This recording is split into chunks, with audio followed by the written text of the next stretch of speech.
TPCHC Plans Review Subcommittee meeting of Thursday, the 9th of July, 2026. And I'll start with a roll call. Savannah, I am here. Andrew? Here. Blake? Here. Awesome. All right. Item 2, let me just put the previous meeting minutes up real quick. We have or need review and approval of the 6/25/2026 legal action report. So moved. And I'll Thank second. you. Thank you, Andrew and Blake.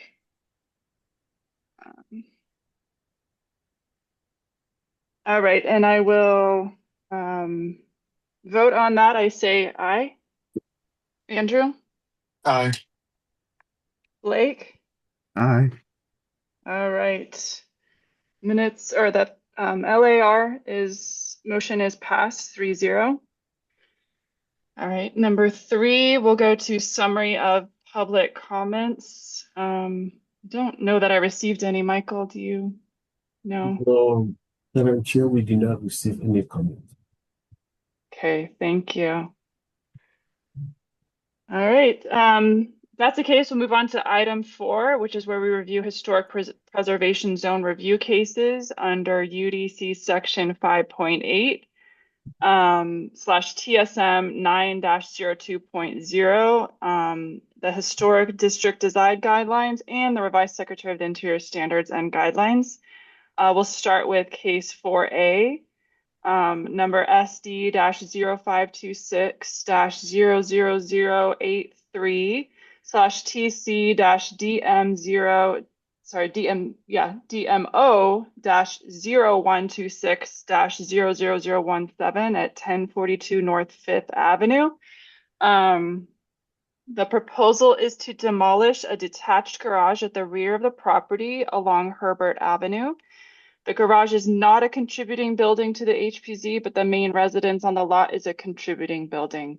The garage is constructed of stacked and unreinforced flue blocks covered in plaster. Michael, do you have a staff summary of this one before we give it to the applicant? Thank you. Yeah, members of the subcommittee, this was reviewed by West University Historic Preservation Zone Advisory Board on June 9, 2026, and they recommended approval of the demolition of the non-contributing detached garage as presented. They also, per staff request, that minor documentation for architectural documentation have to be provided for the detached garage to be demolished. As staff finding, I believe I sent a staff report to you, but I can read it out here. Historic preservation staff finds that the proposed work will conform with applicable preservation standard. It is staff opinion that the demolition of the non-contributing, non-historic detached garage is consistent with UDC section 5.8.10.b. Additionally, the dilapidated conditions of the structure currently poses a public health and safety concern. That is why staff is also concurring with West University that this non-contributing structure can be recommended for approval by PRS. Of course, before you is the application, and so you have the option to approve the demolition, to approve the demolition as submitted, approve the demolition with conditions, or you also have the option to deny the proposed project. So that will end my staff summary, and if there's any specific question that I can answer for the board before we proceed to your conclusion, I am more than welcome to do that. Thank you, Michael. Thank you for the executive summary previously provided as well. That was helpful. Do you guys have any questions before we let the applicant present? Nope, I'm good. Okay. All right, who do we have here for this item? I believe we have David who is going to present this. And David, I made you the co-host so you can share your screen and do the same presentation as you did in West University.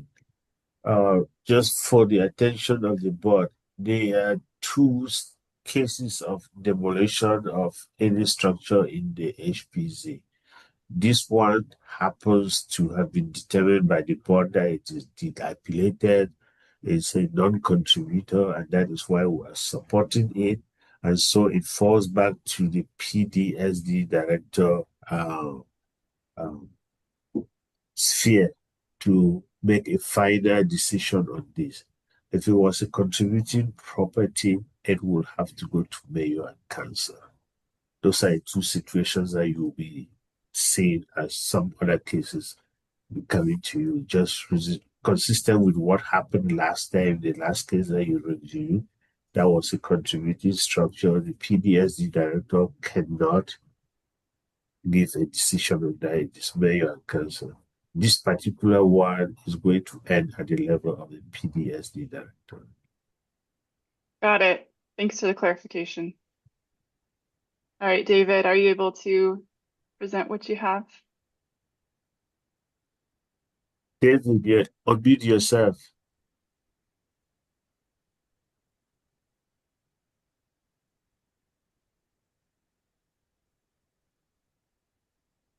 Still David, can't hear you. Can you hear me now? Okay, thanks. Yeah. Yes. Sorry, this document is actually in the documents that were attached to the agenda, but I'll just do this from my desktop if I can. Where are we? Share. Okay, so there we go. Okay. Can you see the document now? Yes. Okay, so this is the front page. Let me skip down to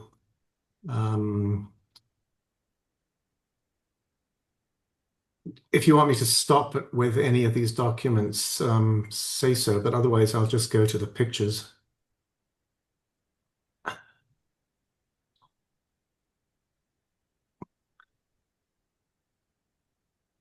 Okay, here's an aerial document and the sorry, an aerial view, and the structure is right at the top. The property is outlined in red, and the structure to be demolished is right at the top, adjacent to North Herbert Avenue.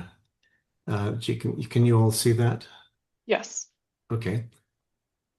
I'm sorry, these are on their sides. I couldn't figure out how to turn them around. This is the structure from street level. You can see that it is on a back alley, so to speak, and that none of the adjacent properties, right, are ones that are very different from it. You can also see at the bottom there the deterioration of the wall on there, which is shown in more detail here. And again, apologies that it's on its side. But you can see that once the plaster started to drop off, we could see that this was just made of unreinforced, strange material. These are actually flue blocks. They're hollow, used for chimneys. And there was a little bit of plaster in between, but that's fallen out just as soon as the outer stucco comes off. The whole structure starts to settle. And I applied for demolition because I'm worried that the structure will just simply continue to settle and fall down. It's completely unreinforced. There's no way to actually repair it in situ other than taking it down entirely, right, and rebuilding from the ground up. You can see here's an entire section adjacent to Herbert Avenue there. And here is the contributing structure, which is the front. This is on Fifth Avenue, on the other side of the property. The north side, this used to be a garage. Okay. And south side detail showing similar deterioration. Sorry, I'm skipping through these, but you can see also that on the west side, a crack has run all the way from the base up to the top, at the top of this picture. So the whole structure is in imminent danger, I think, of collapse, which is why I would like to get this done fairly soon. Any more you'd like to know from me? Yeah, I'll open it up. Andrew, do you have questions or comments? No, not really. Non-contributing. The deterioration's clear. So I'm good with it. Thank you. Blake? Yeah, I'm, just gonna echo what Andrew said. I'm fine with this. Sounds good. I agree as well. Pretty straightforward. Just curious, are you planning on building back there? Any new structures? Not immediately. Okay. At some point in the future, I might apply to put an ancillary structure on there that combines a garage with an apartment, but that would be a quite separate application. Right. Well, thank you. Okay. All right. Well, Well, at the West University review, they suggested that the applicant should probably put in a wall or something, but because it was not part of the initial application, that issue was not discussed. So part of what the applicant said then, which I think he's probably saying now, or whenever he gets ready to do something, that there might be a wall, a gate or something, but that will be a minor review. It will not need to come to the whole PRS. Okay. Yeah, there is a fence there. Let me see if I can share that again. No, you don't need to worry about that now, David. Okay. So don't worry about it. I'll Okay. just mention it. Don't worry. Yeah. And I will certainly talk to Michael and put in an application to make Yeah, the just existing fence talk be. to me and we go further. They're in the course of emotion now. So Yeah. so it seems like, in just reading their motion, they were going to add the part about the wall, but then they decided not to. Is that right? So it's not currently in their no, it's not conditions. currently there. They Okay. wanted to put it, but because it was not advertised as such, the staff had advised them that they could not take action on something that is not before them. The wall was not before the advisory board, just like today, the wall is not before you. Okay. Understood. Andrew, Blake, do you guys want to propose a motion? Yeah. Michael, just to clarify, in the staff recommendation or the staff report, um, you guys are requiring minor architectural documentation, and Yes, that's pursuant to UDC because of the age of the structure, right? that's correct. Okay. So do you need us to put that in our motion too, or just a straight approval is fine? No, please put it as part of your motion. Yeah, it isn't clear to me what that minor documentation comprises. Could you I will talk to you. You can Okay, contact me and I will explain that sure. to you. We'll do. It's a city ordinance 1077 that any structure 50 years or older within the Yeah. city of Tucson and needs to document that. And it is even much more important because you are in an HPZ. So Okay. I'm suggesting to the subcommittee to please add it as part of your motion. Okay. Alrighty. I'll make the motion then. On the matter of item 4A, SD 0526000083 / TC DMO 0126000017, I move to recommend approval of the demolition as presented with the condition that minor documentation be provided pursuant to the requirements of UDC. I will second that motion. Thank you. All right, we can take a vote. Savannah says aye. Andrew? Aye. Blake? Aye. All right. Motion passes 3-0. Thank you, everyone. And David, you can get in touch with Michael for the documentation. Will Um, will do. Um, Thank you. okay, if I leave the meeting at this point. Yeah, You may. Thank you. just contact me for anything you need, and I will explain the next steps for you. Okay, thanks, Michael. I'll do that, and thank you all for your time. Thank you. Certainly. All right.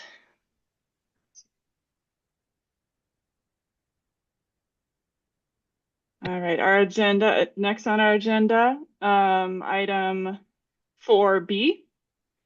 This is at the project number, case number SD-052/00082/TC-RES-02526-02740 at 614 North 3rd Avenue. The proposed project includes demolition of an enclosed rear porch at the existing historic residence and a new 1,113 square foot addition. There's description here, but I'll let Michael, if you could do a staff summary and ahead of the applicant presenting. This also went to the same meeting for West University, is that right? That's correct. Okay. And you have the legal action report which is submitted to you. Yes, thank you. Can we get a summary? Yeah. Oh, sorry. I just take it from the review by West University, the project description, you already said it all. This project was initially reviewed as a courtesy by West University on February 10, 2026. And then a formal review by West University was conducted on June 9, 2026, on the same day that the formal project was reviewed. And West University recommended approval of the project as presented with the following conditions.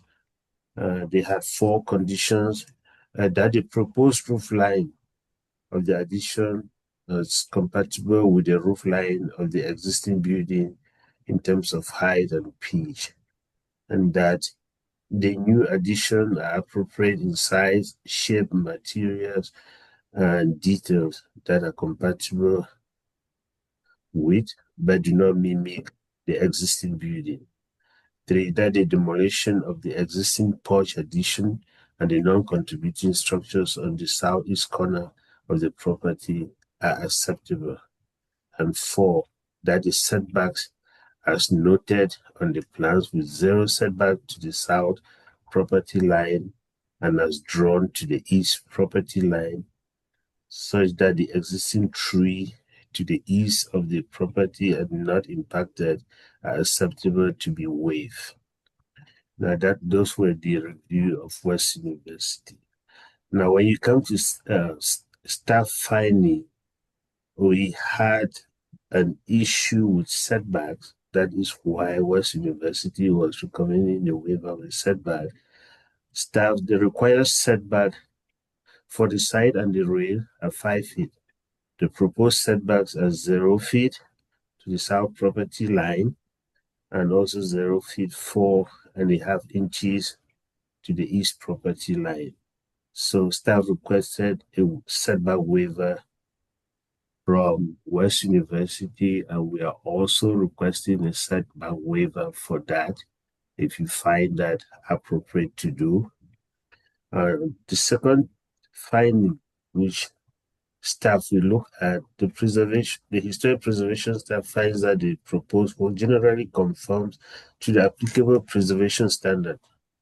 While the proposed addition is almost twice the size of the existing historic house, which is 1,113 square feet compared to 994 square feet, the historic home is small by modern standards, and the desire for new larger addition to make the home more livable is understandable.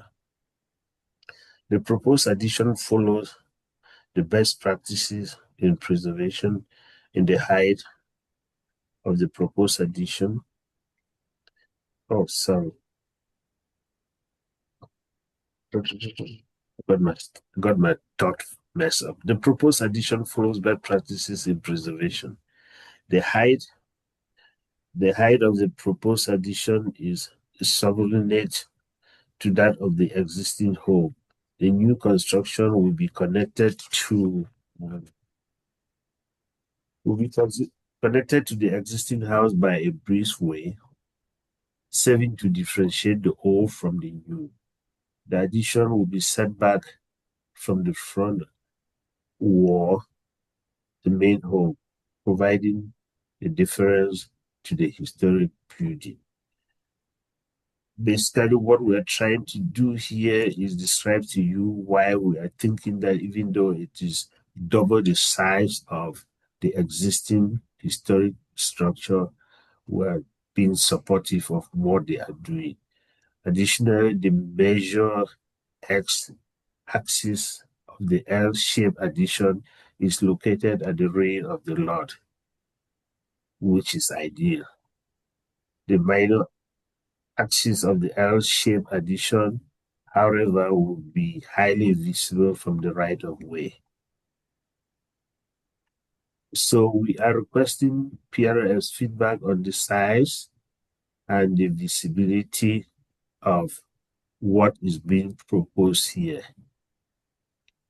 And then when you look at my staff summary here, the section which I put in blue was we're requesting your input on the roof type, which is comparing the main house and the proposed roof type, which I believe the applicant is going to talk about that.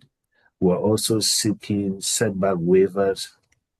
And then on the building form, the size of the addition is nearly double that of the main residence, but there's a balance by the differential siting and the design. Those are the three areas that staff is requesting PRS to weigh in. If you look at the conclusion of West University, the same staff concern was raised at the West University, and their conditions and all what they said was kind of confirmed or weigh in on this aspect. We are also seeking your input on that. That will conclude my staff report, and I'll be more than willing to answer any other question that you may have before I turn it over to the applicant. Thank you, Michael. Andrew, Blake, do you have any questions for Michael? No, not at this time. Nope, I'm good. Okay. All right. If the applicant is here to present, we can go through that sorry. next. I made the wrong person the co-host. I believe Richard is here Richard is here to present this project.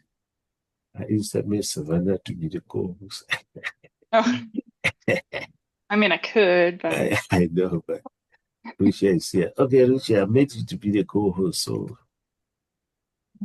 let me share. Blake, are you the property owner here? Oh, Sean. Sean is, yeah. Okay, thank you. Just for the record. Okay, let's see. All right, are you guys seeing that? Not yet, but it will come. There we go. yes. Okay. So I want to just quickly recap what Michael went over.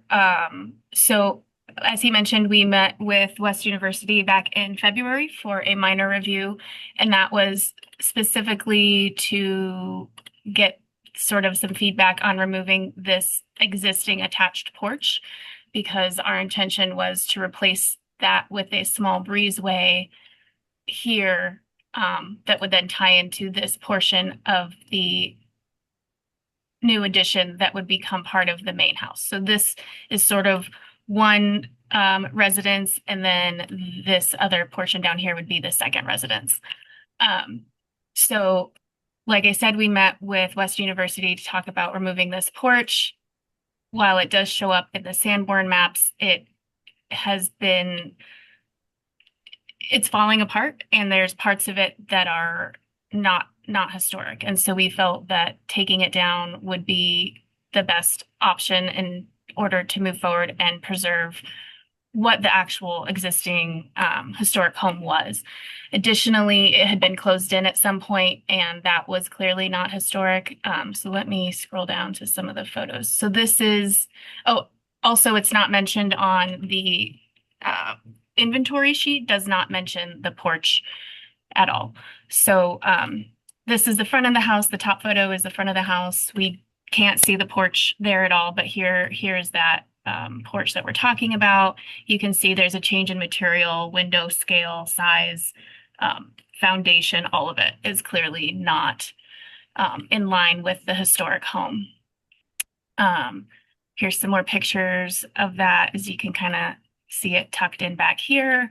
And then this is at the back of that house, or of the porch. The next, see, again, just kind of showing what a beauty that porch is and why we're trying to get rid of it to facilitate our addition. And then there's also these like shed structures that are currently existing along the east property line that we also are proposing to demolish. So that's those sheds again and the porch, just so I can kind of orient you all with the historic property and what we were looking to do when we had our minor review in February, or not minor, but our courtesy review in February.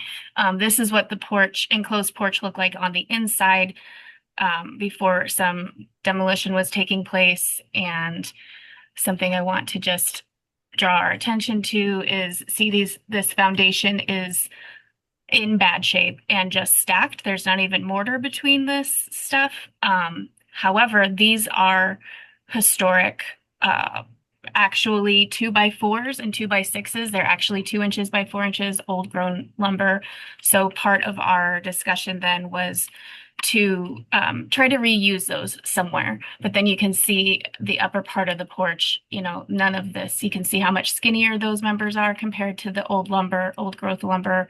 And none of this is, you know, you can tell the difference between the old lumber and the historic lumber and not historic. So our intention was to try to use that old growth lumber somewhere in the new work that we're doing. So sorry, hang on one second. Do you need me to sign?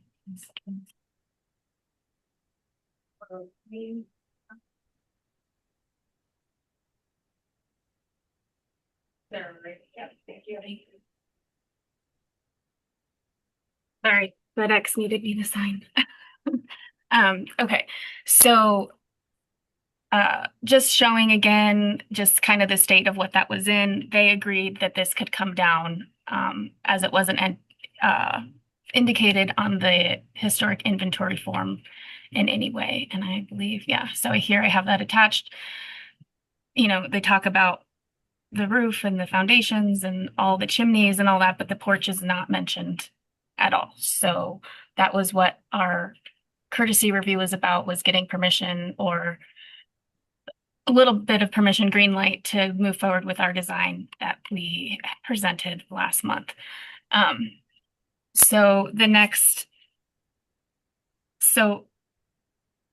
our main concern was wanting to really create and make sure that the historic home stood as a gem, and we really presented it and kept it as true to its form as possible. Here we have, you know, this is the existing elevation right now, and that's that shed structure at the back. And then this is what we're proposing would be our new addition at the back. And what one of the concerns was how big it was compared to the existing main house. So this piece is the only part, this is the kind of L part that comes forward. And the rest of this further is, you know, set back to the very back east lot line.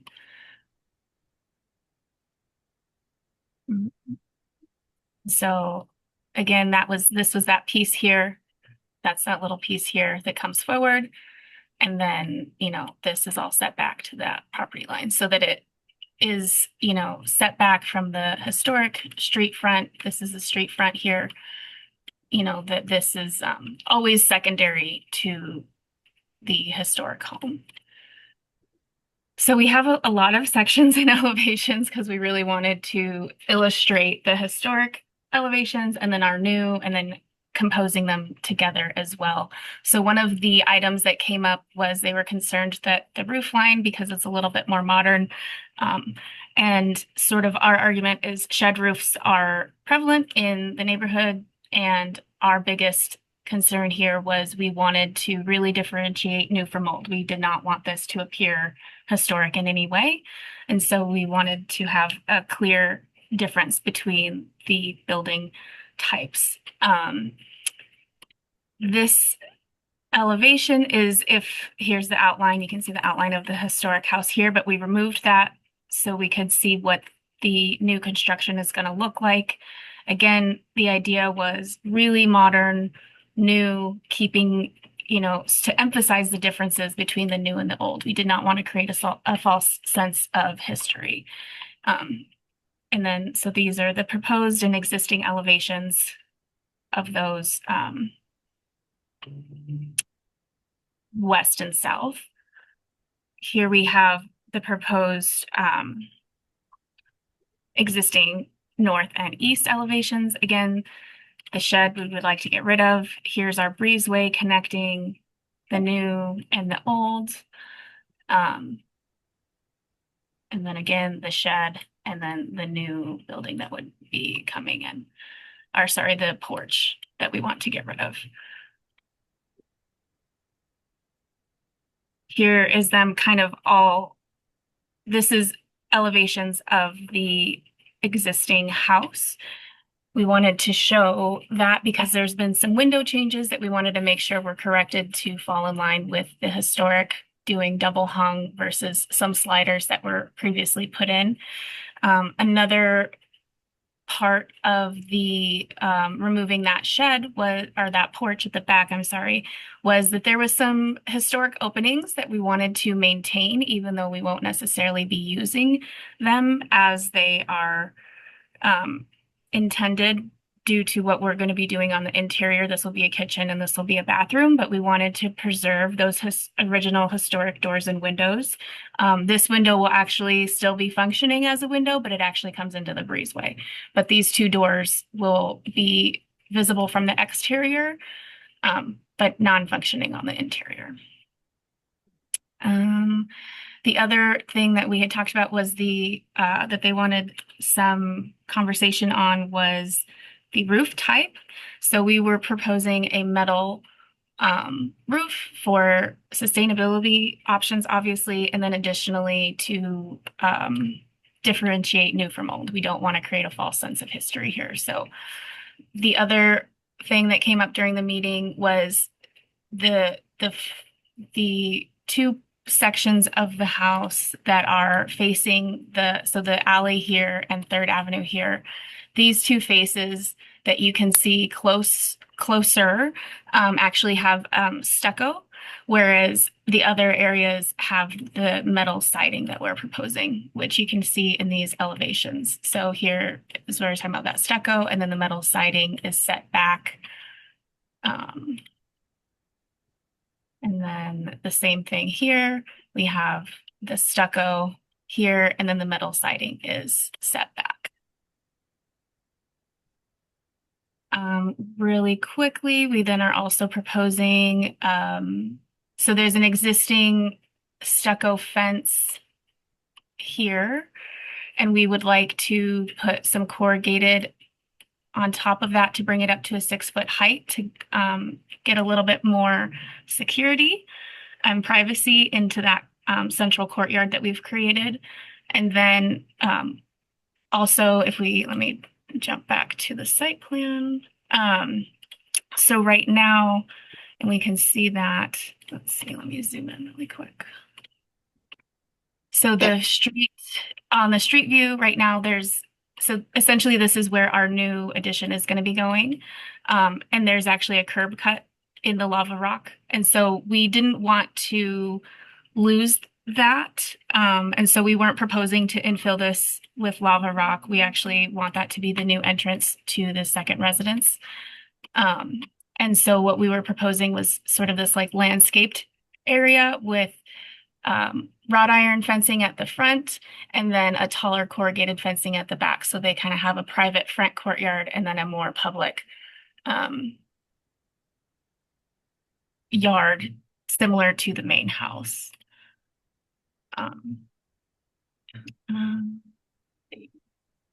Additionally, currently, hold on, should not have zoomed in. Currently, on the front gates that enter the historic house, they're actually up here and they swing out. So you come up and then you have to open the gate and like step backwards down the stairs, and it's a little bit of a hazard. So we wanted to move that to the front of the steps. So in order to do that, they kind of have a little bit of a jog in them, which we can see here. What we're proposing there is that those steps actually would have the steps kind of cut out of them so that they can open into the property. And so we wanted to do a similar setup for the second residence as well. I think that covers everything. Is there any questions?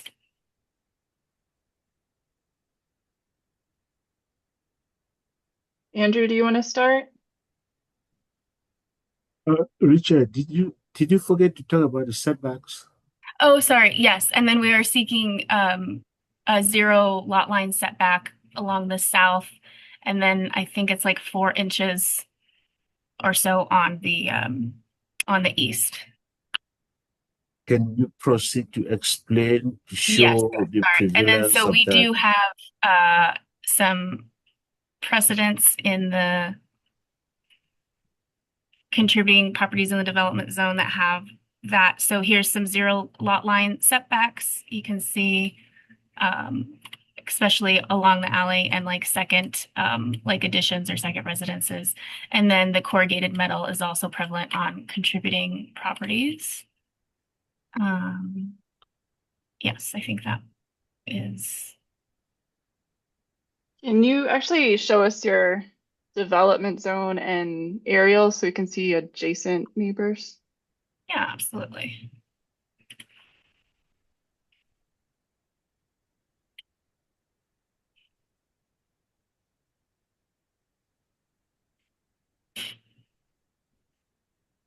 Do you So know this is do you know the distances between the adjacent neighbors and their the shared property lines? this one here. Yeah. I believe it's 3 or 4 feet. And actually we jog back and we'll have like a little bit of a little pocket garden back there too. So, but we have the 0 lot lines here and here. And then that corrugated fencing is here.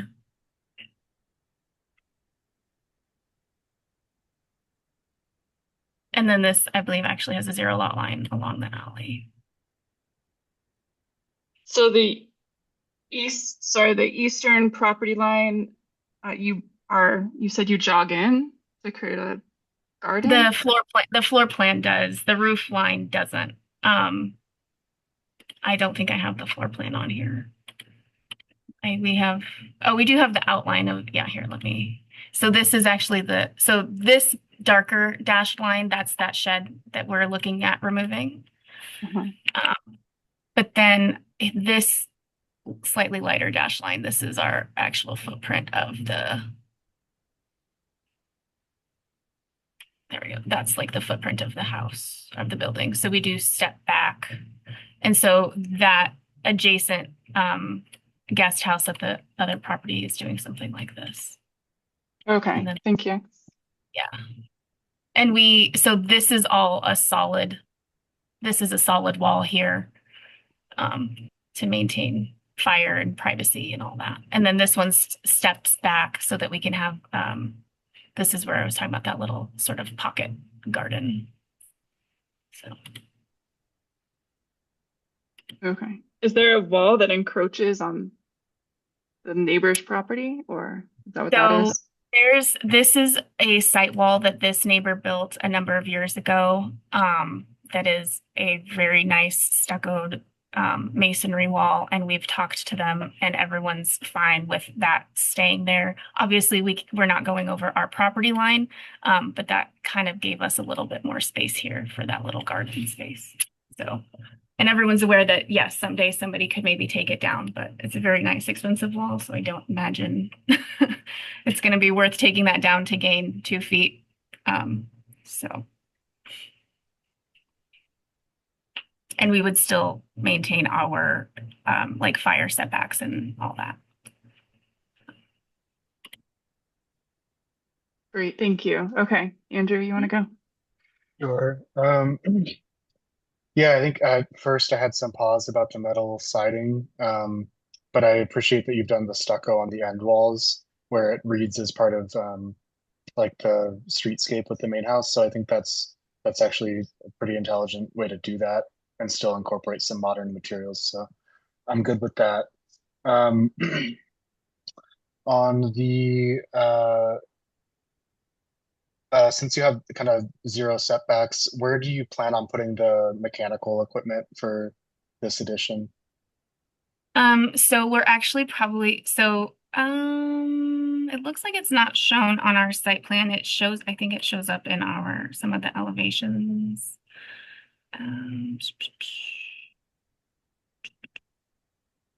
Maybe it doesn't. Okay. So this is the master bathroom of the proposed addition is adding a master bedroom for the existing house. And so we're going to actually have a small gate here. And so we're going to probably put some sort of little shielding here for the mechanical unit to go there so that it's accessed without having to, go through the house. And then the main house, the existing AC and all that, all the utilities are here. So we'll keep that where they're located. Nothing Okay. on the roof, if that was your question. Yeah. Yeah. Yeah. As long as it's, screened from the Yeah, right it of will be way. screened for everybody. Cool. Yeah. All right. And then I think you've answered my questions on the fence. I appreciate that you're keeping um, the volcanic rock wall. That's a critical part um, Mhm. of that streetscape. So that's great. And then Yeah. all the windows are being replaced on the main house and all the exterior doors as well. Correct. So right now, this is what's going on right now. You can see there's some sliders, which are not allowed and don't belong. And so our proposal is to replace all of those with double hung, and then replace the doors as required. And we have that indicated here that they'll be metal wood clad doors and metal wood clad windows, and then the elevations show their type. So Okay.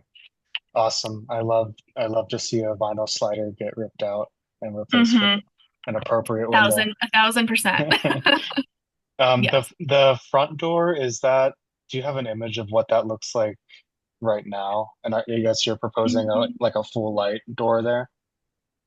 No, I think nope, it's pretty janky there. It right now is actually the front door is the historic wood door, and if it's in good enough shape, we'll probably repair it. And there's just a single, so it is 3-panel, but it's just only the top panel is glass. Oh, gotcha. Okay. So that's So it's a your 3-panel door, plans. but it's yeah. So Okay. the idea So is to kind of maintain those same the historic thing, and if it can be repaired, we'll repair it. If not, we'll replace it with something that is the same profiles and all that. So okay. Excellent. I think that is all for me. I mean, the roof line is definitely a little unconventional, but it's a pitched roof. They're found in the development zone. And I do appreciate you're really differentiating the addition from the new house and treating, or from the existing house, and you're treating the existing house as kind of like I think you called it like a jewel or a gem or something that's, yeah, it's our centerpiece. yeah, It's a beautiful home, and we don't want to compete with it. We want it to be very obvious that they're different things and from different eras. So Yeah.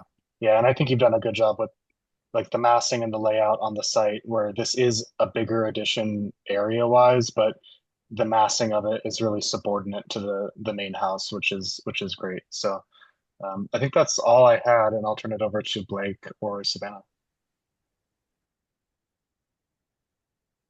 I think I had similar questions to what Andrew had up front, but in reviewing the executive summary and the comments that it looks like were from um the West University um advisory board, um that it looks like you guys are doing everything that you need to do, and that um the advisory board, they're more up on the specifics for their historic zone. Um, right. And it seems like they're okay with everything that you guys are doing, and I appreciate the sensitive or the sensitivity that you're approaching this project with. Um, I'm good with the roof.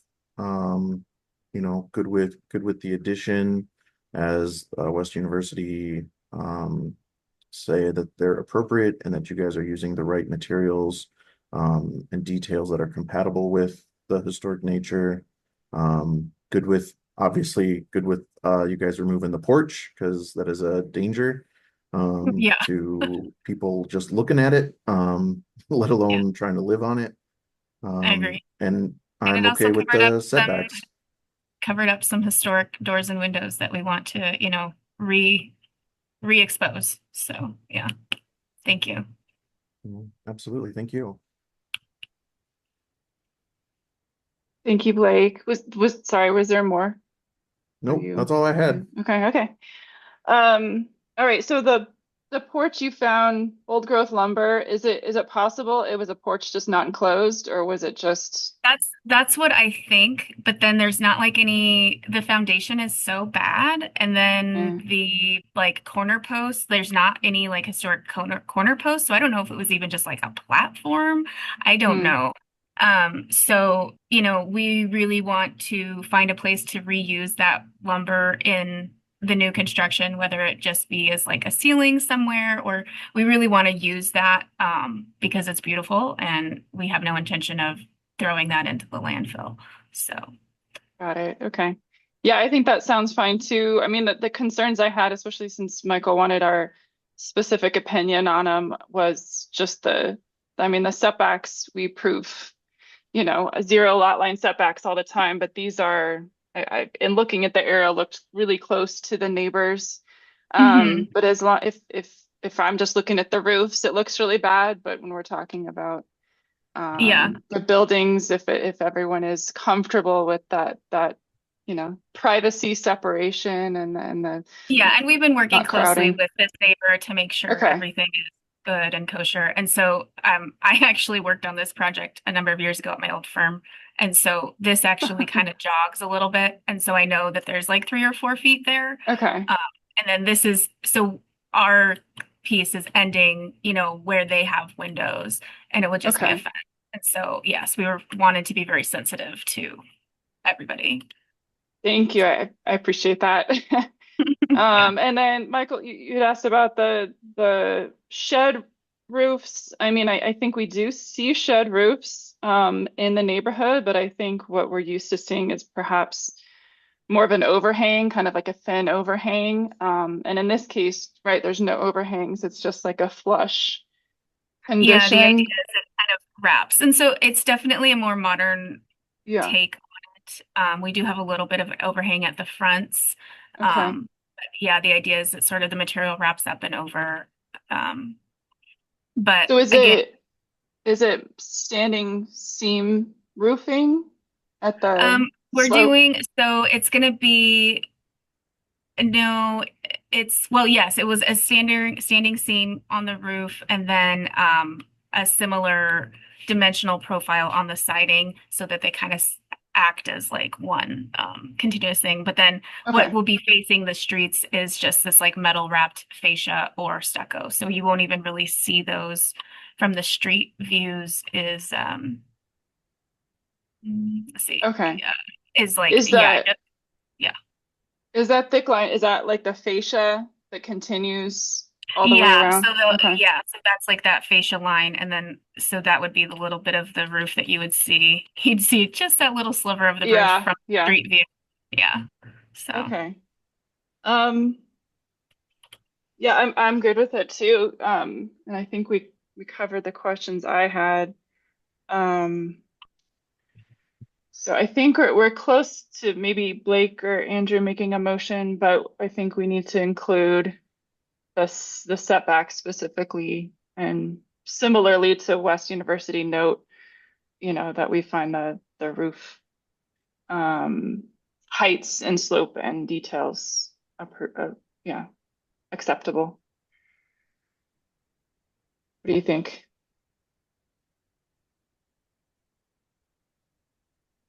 Yeah, I think that's what that they were looking for. I was looking at the executive summary again, that,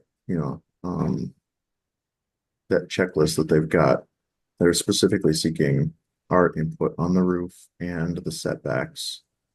And There's maybe also a note on the building form. porch demolition too, I guess, right? Michael, what do you think? Are there specific topics you want to make Yeah, sure we include in the motion? we're seeking the roof type, your input on that. We're seeking setback waivers, and on the building form, we're seeking your opinion on the size of the addition, the massing, and whatever you choose to say on that aspect. Those are the Okay. three issues that we just need your input on it. So if you can become part of, if you can mention it in your motion, we will appreciate it.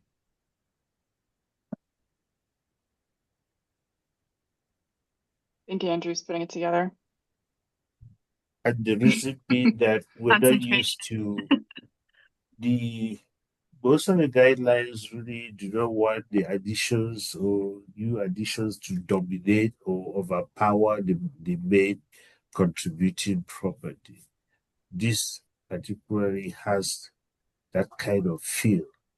And so that is why we're seeking your opinion to Okay. kind of discuss this. That's why.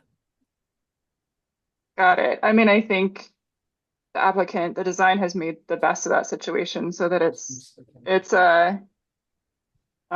hidden, right? It is a larger square footage, but it's deceptively not seen from the street intentionally.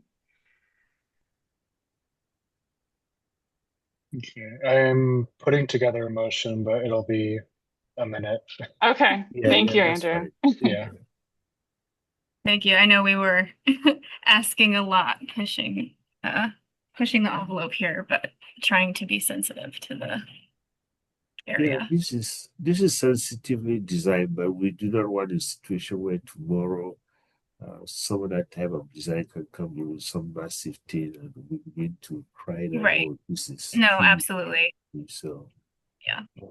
So just while we're waiting, Michael, would the porch need to be documented similarly to the previous applicant because it's yes, on the same, yes. yeah. Oh, sorry, yeah, I missed that one. Yes. Okay, so we need to do like a historic demolition permit on the porch.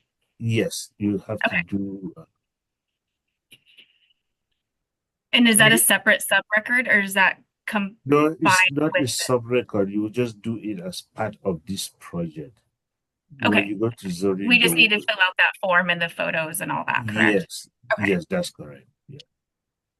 Can you remind me, the east setback is 4.5 inches? Is that right? We The way something have along it that. on the plan is I kind didn't of have it on the strange. plan. I think it was on a non-plot layer. So let me pull up my AutoCAD and I can tell you exactly It was what it is. strange. I just pulled that from what she has on the plan. So Yeah, that was kind of our guess at the last one. Let me verify that for you really quick. And we'll make sure that gets on the final prints, obviously. Yeah, I was going to ask you that to actually please give us a number so that that is probably what is going to appear on the approval. Yeah, I talked to my assistant about it too, and she's like, I know I drew those because it's something that we have to document. And she's like, I must have just been like a non-plot layer or something, or one of the temp layers. So I'm pulling it up right now so I can give you guys that actual dimension. That would be great.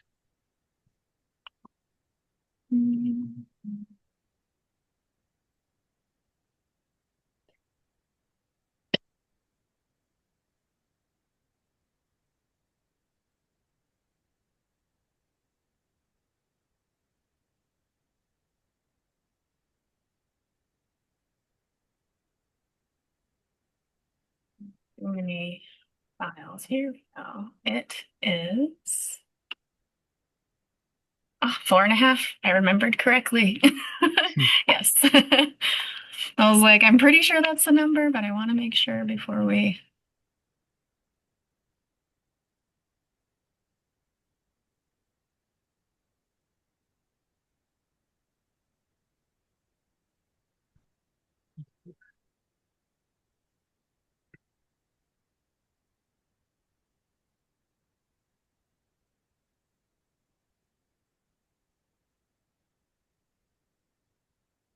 Okay, so let me see. Because I think there's stuff in the West University motion that maybe you guys aren't specifically seeking guidance on, but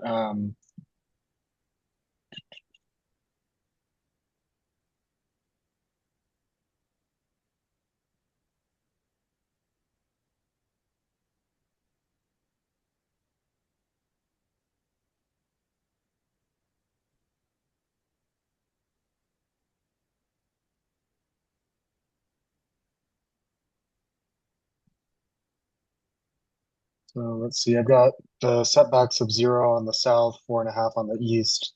I've got the proposed materials. Sorry, the proposed materials, roof form, and size of the addition are compatible due to their sensitive integration with the contributing structure, its massing, and its positioning on site. And then does that kind of cover it all in one, Michael? Yeah, it does. Okay. And also the documentation, please. Okay. So provide documentation of the porch to be demolished. The porch to be demolished. Okay. So, and then I'm gonna just throw in to add the mechanical equipment to the plan, Yes. indicating that it's screened from view. Okay. Is there anything I missed there, Savannah, you think? I think you got it. Okay. Let me Yeah. copy in all the TCSD numbers and I will get rolling on it.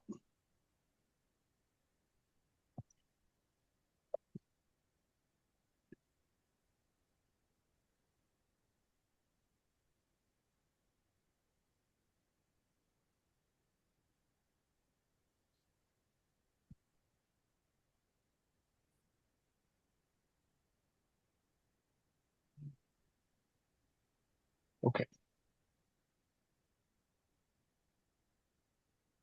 Alrighty. On the matter of item 4B, case SD 0526000082 slash TCRES 0526022740, located at 614 North 3rd Avenue. I recommend approval of the project as presented with the following conditions. One, that the proposed setbacks of 0 feet on the south side and 0 feet 4.5 inches on the east side are acceptable.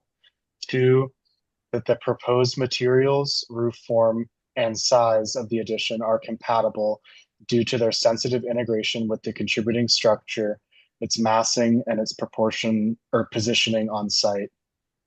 Three, provide documentation of the porch to be demolished. And four, mechanical equipment shall be shown on the plan to indicate it is screened from view. Awesome. Can I get a second? I will second. Awesome. All right. Well, let's take a vote then. Savannah says aye. Andrew, Aye. Blake, Also aye. wonderful. Motion passes 3-0. What else, Michael? Is there anything else Rachel needs to go before No, she? we're good. Oh. Richard, just call me for any follow-up. I do actually have one quick note. I don't know if you saw Sean's email. He got an email yesterday that was somebody that sent him. They had basically pulled all the information from the West University meeting and then sent him like a fake invoice for nearly $7,000, and were like wanting wire transfer information that had like City of Tucson letterhead and stamp stuff on it. Luckily, we forwarded it to you and Desiree right before the meeting started, so you probably didn't have a chance to see it. But that might be something you want to let people know, because they didn't send it to me because I immediately saw it and went, "Oh no, this is not real." But people that aren't dealing with the city all the time might not recognize that, and so just so that there's sort of a PSA out there for everybody. Yeah, I just saw it before the meeting. We are going to handle that internally. I don't think it is part of PRS purview to get involved in that. It will be handled within our department. And thank you, Sean, for sending that out. We're going to look into that. Yeah, just so everybody knows, because they took all the information from the West University meeting, so it looked really official, and it is public information. We know that, so that's why. Yeah, we know that it's not true because they even put my name there for something. I know they even right, exactly. They pulled a lot of information, so just so you guys are aware, that's going around, and maybe let. We actually appreciate that being sent to us. We're going to take serious note of that. Yeah. All right. Thank you. Thank you. Yikes. All right. All right. Thank you, bye. guys. Thanks. All right. We'll move on to item 5, which are historic landmark or HL cases, which we review under UDC section 5.8.5. This case 5A is at 5111 East Citrus Street and is the Bondante House. The Tucson Historic Preservation Foundation proposes historic landmark designation of the Bondante House, a single-family residence constructed in 1956. Significant as the most intact known residential work of prominent local artist Charles Alfred Clement, and a rare local example of a unified artistic and architectural composition designed in the mid-century modern style. It is also recommended eligible for its association with post-war suburban development in Tucson. Do you have a summary on this one, Michael? I wasn't sure. Or do we just go straight to it? I'm going to let my colleague Johnny to introduce great. the CEO of Tucson Preservation Foundation on this one. Thank you. I'll make them on the co-host so he can present. Johnny, go ahead. Howdy, I'm Jonathan Nightenweiser with the City of Tucson Historic Preservation Office. And basically, Damien Klinko from the Tucson Historic Preservation Foundation is here to present the nomination for the historic landmark nomination for the Bondante House. That's all I have. I think, Damien, you can take it from here. Great. Thank you so much. I really appreciate it. And I also really appreciate the City of Tucson staff pre-review of this and comments that we have integrated into the document. As noted in the introduction, this is a nomination from the Tucson Historic Preservation Foundation of the Bondante House, which was designed and built in 1956 by Charles Clement for his family, his sister-in-law and his brother-in-law, and their 2 children who were moving from New York City. The house is a sort of classic ranch, desert ranch design. As you can see from the photos and the drawings, it has sort of a very classic party with centralized living. Devon, I made you the co-host, so if you want to share your screen. Oh, I don't have a presentation. I just thought we would talk through. Just sort of a Oh, very okay. brief overview, and then I can answer any questions because everybody has that in their submission packet. Okay. The house has, like, again, it has sort of a classic party with a central living zone, which is the kitchen, dining area, and living room, and then the 3 bedrooms along sort of a central hall with a little living space and a workshop attached. The property was acquired by the Tucson Historic Preservation Foundation, the Bondante family, who have also donated Charles Clement's intellectual property and archive to the foundation over the last few years. Donated 50% of the value of the house to the foundation, and the foundation purchased the rest. We undertook a very, very careful interior restoration of the house, and it really presents and reflects exactly how it was when it was constructed in 1956. So that's the overarching sort of background on the submission. We during our restoration process, we discovered there was some wonderful Charles Clement designed elements of the house that had been covered up or lost, including ceiling wallpaper. Clement had worked with a LA-based wallpaper company, and we look that it's still a family-owned company in Los Angeles that does very specific hand silkscreen wallpaper. There, you are probably familiar with the large banana leaf wallpaper in the Polo Lounge at the Hollywood Hotel that they produce. But we worked with them to recreate the original Charles Clement designed wallpaper, and had it reinstalled on the ceilings of the hallway as it was originally intended, and it has this sort of celestial starburst pattern. So the house is very reflective of the period. All of the original colors and color schemes and materials have been restored. And that is the general submission. I am happy to answer any additional questions. I would also note that it's home to a number of Charles Clement's sculptures, which are in the yard and are presented when there are, private events that the foundation holds, or open house tours, or other opportunities for the public to engage with this wonderful historic resource. And I can take questions. Awesome. Well, thank you, Damien. I thought it was a very well researched, nicely written submission.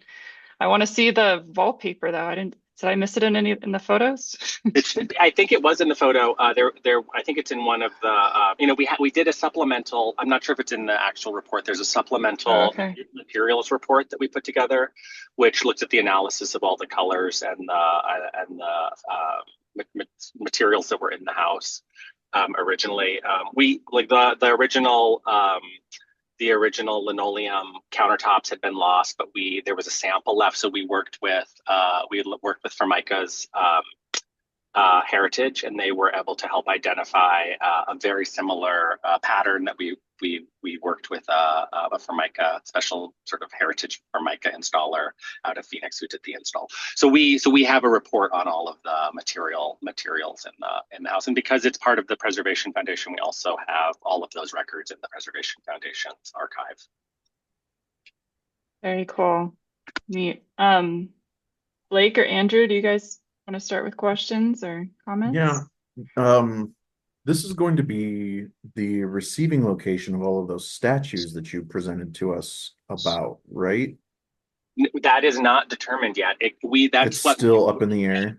We proposed that as a potential solution because no other solution has been brought forward. The statues, despite those meetings, are still sitting in rubble on the side of Park Avenue while construction is happening, unprotected and unfenced. So it is the same artist who designed this house also designed those sculptural elements that are those fragmented sculptural elements.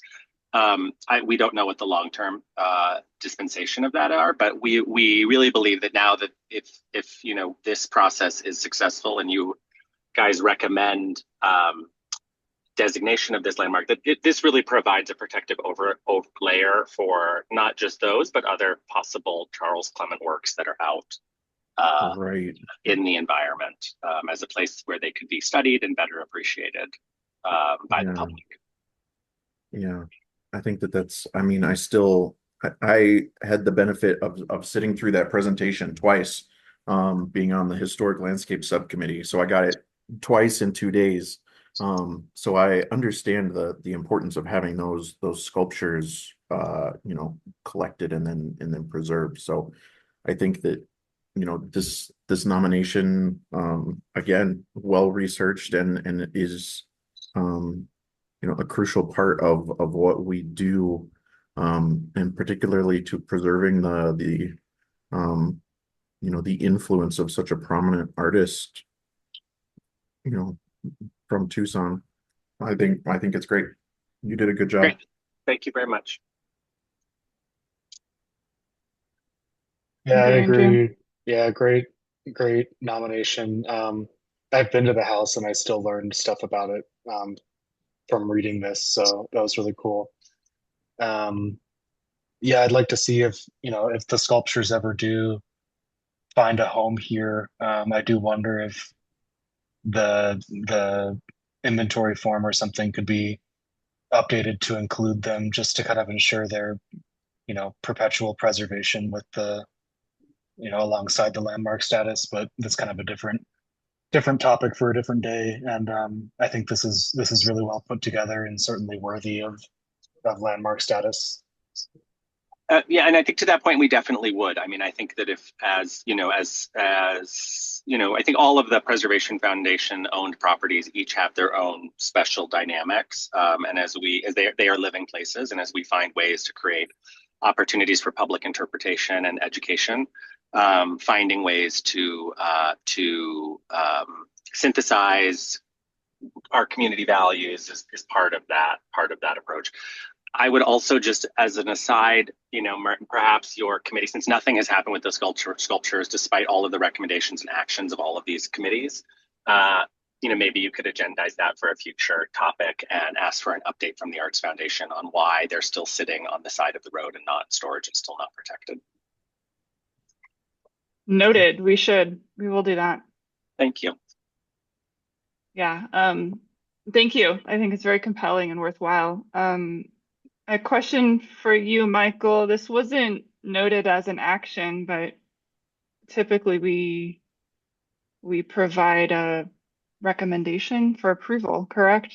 Yeah, I think that's what is required on this one here. We just did put it as an action item, but when this review comes to you, you usually will provide a recommendation for approval of whatever you choose to activate. Okay. I think we often make a remark about just the report in general, but also about the criterion. Blake or Andrew, do you guys have any thoughts or questions on that if we want to include? I think is it listed as A and C? So just to provide a little bit of clarification, there isn't an ANC in the City of Tucson nomination process. It is, the criteria is in the UDC, which has a slightly different framework, and I think it's in the introductory paragraphs of the application. It sort of lays out why it qualifies as a city landmark. So although we have an ANC argument at the end of the application, that is really help guide a future nomination, and we've submitted that to the State Historic Preservation Office as well. And they really felt that it was better aligned with C than A, but I think if we were to prepare an actual nomination, we would still try to advance both because we think that it's an important story and that could be fleshed out. So again, the criteria for city landmark is not a National Register criteria. It's slightly different. So usually you guys note that sort of paragraph. Okay. Thank you. That makes more sense.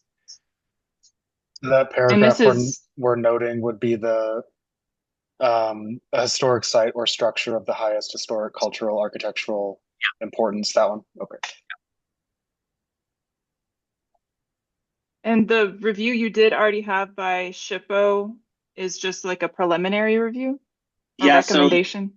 So it still has not been updated in the UDC, but when the landmark program was created, this requirement was attached to these historic landmark nominations that require a determination of individual eligibility from the SHPO. So, which is really is a very high bar in terms of the documentation that both has to be submitted and the review process. So if the public if someone from the public who is not the Preservation Foundation is preparing an application, I mean, there's a reason that the Preservation Foundation has been the principal user of this. I think with the exception of one, we've prepared and submitted every local landmark designation that's come to you. The intensity and onerousness of getting that pre-review done, I think, is really an impediment for the public to nominate individual properties. And it's taken away your committee's ability to determine what's important for Tucson. Because something that has local significance that may not be individually eligible from the SHPO's perspective may still be worthy of a local landmark. And so this criteria was created that is really that creates this really long extra step. So before we can even submit this, we have to go and get that from the SHPO. And so it takes this extra, 60 to 90 days of review to get a response, and then that we attach to the application. So, that may be something that, again, I would also really ask this committee I know there's been a lot of discussions about code updates, removing that from the code, because I just don't see why it is possible, like why on earth it is necessary. Like something may have, again, it's sort of a different discussion, but it is, there may be something in Tucson that has an integrity issue, but it's still incredibly historically significant for Tucson and worthy of that type of protection that would then create a management tool to ensure that as changes are made, it's done in the right way. So, there's a lot of different reasons. I don't know why really it was added at the onset when that code was being created. It just sort of got dropped in. And I mean, I was part of those discussions, and I've never really understood why it was included, but it's created this onerous step. So they did do a review. They did determine that it was individually eligible. Catherine Leonard actually came and visited the property. But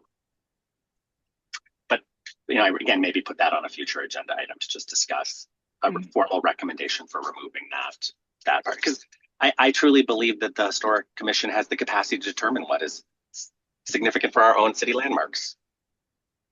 Why get the state involved in our own local designations? All right. Yeah, we'll think through that. Yeah, I feel like this group here is, at least, right? Maybe they were trying to safeguard for the future. I don't know. No, it was just like, oh, let's have SHPO review. Like that was sort of how it was. In the most meetings, it was like, oh, let's have SHPO review it too, so we can get their input. But then it's become this onerous impediment. And SHPO's like, why are we doing this? Because you may not never bring a National Register nomination. So we're reviewing something in advance of a nomination that may never come. So they've sort of questioned the wisdom on it as well. Got it. Yeah, I think they're trying. They've got so many cases to review too. They're trying to find ways of cutting that list down without the funding they need to review everything. So yeah, okay, hear you. Okay, anything else, Blake, Andrew?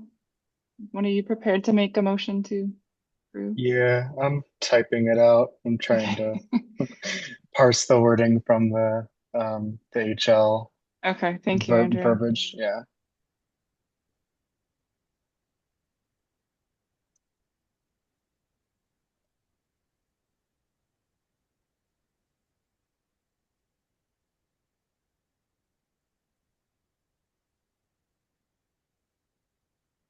I think Devon is right, because most of these city nominations have actually been done by the Tucson Preservation Foundation, as far as I know. So.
Chairman, correct me if I am wrong, please.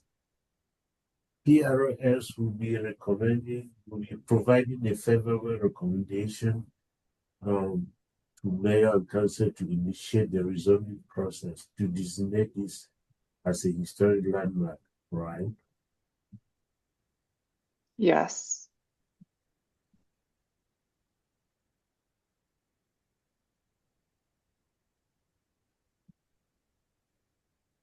But once mayor and council initiates that, then this will go through a rezoning process. It's right after the integrity section is the paragraph. It's towards like the middle of the nomination before the photos of Clement. So if you scroll down after the description, it is really where the statement of integrity or the statement of significance is located. Okay. And unfortunately, I'm on my phone. Otherwise, I would tell you what the page number is, but it's Looks like page 12. page 12. Yeah. Okay. Okay. So It's right after integrity. Yeah, the statement of significant integrity. And it's number 1, number 2, number 3, number 4. Those are the criteria that, and number 5, those are the criteria that are set up within the city's landmark nomination. Okay. Beautiful. So I'm just gonna read that, I guess, into the motion. Thank you. I think so. Yeah, I was trying to, yeah. All right, You're great. typing it all up. Yes, all right. So okay. You can just copy and paste it to the motion. Yeah, that's basically what I'm trying to do. Yeah.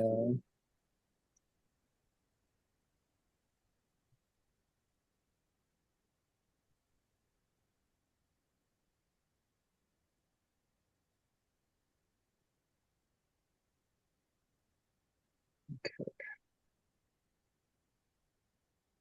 Sorry, it just formatted weird when I copied from the PDF, so I'm fixing it so my eyes don't go crazy. And then I will read it.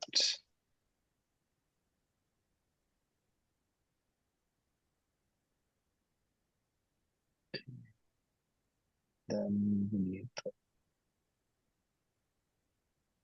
number. Okay. So on the matter of item 5A, the Bondante House located at 5111 East Citrus Street, I move to recommend approval of the nomination for historic landmark status and find it eligible under the following criteria. 1, that the Bondante House is from a significant period in Tucson's history, post-World War II development, 1945 to 1975, and is a distinct architectural style that is at least 50 years old, the modern movement suburban ranch house. 2, the Bondante House is an outstanding example of mid-century modern residential and artist design architecture and is associated with significant historic events that have made a significant contribution to the broad patterns of our history. 3, Bondante House exemplifies the architectural period in which it was built and has distinguished characteristics of an architectural style and is the notable work of a master designer and architect whose individual genius influenced his age, Charles Clement. And 4, Bondante House contributes historic, cultural, and social importance relating to the heritage of the Tucson community. And 5, Bondante House relates positively to buildings in its immediate vicinity in terms of scale, size, massing, such that its removal would be an irreparable loss to the setting and a diminishment to the architectural heritage of Tucson. Thank you. Can I get a second? I will second. Awesome. All right, we'll take a vote. Savannah, say aye. Andrew? Blake? Aye. All right, motion passes 3-0. Thank you. Thank you, Damien. Do you guys need anything else from us, Michael, or No, that's anything? good enough. Okay. Yeah, thank you. Nice work. We're excited.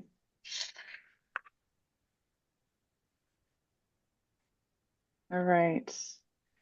Move on to item 6. Current issues for information discussion, 6A, minor reviews. I would say that Andrew has actually been busy. So that projects that I have inadvertently, even though he has reviewed it because of the workload that I have had to send things to him twice. And my apologies for that, for the same project. But so far, I have many projects that he has looked at, and the team has recommended approval. Almost all of them, some with conditions. I have 668 South Main Avenue in the barrio for a solar panel. I have 444 East University, the West University for solar panel. I have 611 East Fifth Street for a residential pool. I have 719 South Fourth Avenue in Avery Park for a residential pool. And I believe I have 428 East 17th Street for a fence in Avery Park. Those are the ones that we have done so far, working on them. Final approvals not yet out, but they should be out within a short couple of minutes from now. Thank you. Thank you. All right, item 6B, appeals. We do not have any pending appeals or any that we know of. All right. Item 6C, zoning violations. There are a lot of zoning violations out there. We just continue to do the same thing that we do all the time. Whenever they are ready, we bring them for your review. For those that we can progressively talk with the applicant to comply, we just let them comply. For those that really require your review, we'll continue to bring to you as needed. Thank you. All right, item 6Z, review process issues. I don't really have any, but we continue to the Historic Preservation Office because of, as you know, we had a lead staff last time, but who resigned, and so at this point in time, we're back to in the design review section. We're back to just myself and Desiree. So we are trying to do the best we can do to improve on our services. So we're doing a lot of service improvement within our office. That is all I can report on with limited staff. But the good news is, I believe there were some applicants who have applied for that position, and Desiree and HR and Johnny, I believe they are looking at those applications. And the last I heard was that very soon they will start interviews. I'm not sure when, but that's where we are. That's the only thing I can report to you. Thank you. Yeah, glad to know it's in progress. Blake, Andrew, do you guys have any review process issues? No, I don't think anything right now. Okay. All right, item 7, future agenda items for upcoming meetings. Can you guys be there on the 23rd? Yes. I think Desiree Yes. said the Fox is coming back, right? Yeah, there Cool. definitely will be a meeting. We have projects from West University. We may have a project from America. So for sure we will have projects, but I don't have them to tell you right now. But the Fox is coming back, and there may be some more nominations also coming your way. Cool. Okay. So Well, Andrew, will you be available for the 23rd? Yeah. I'll be here. Okay. How about Blake? Yep. I'll be here. Savannah? I'm good as well. Okay. We'll all be there. Hopefully Terry too. But Yeah, don't tell me. Okay. Thank you for that. cool. Well, thank you. All right. Well, I can go to item 8, adjournment at 2:31. You did good. Oh, wow. Thank you. Nice. Great. Cool. Cool. And I BCC'd you on the motion, Savannah, just Oh, because I know Terry will probably thank make you. you read the LAR. Thank you, Andrew, especially for your thorough motions. I mean, that's what, I mean, it's a huge help. So appreciate it. No worries. Yep. All right. Alrighty. Well, we'll see you guys Well, later. guys. Sounds Thank you good. all. Bye. Bye. Bye.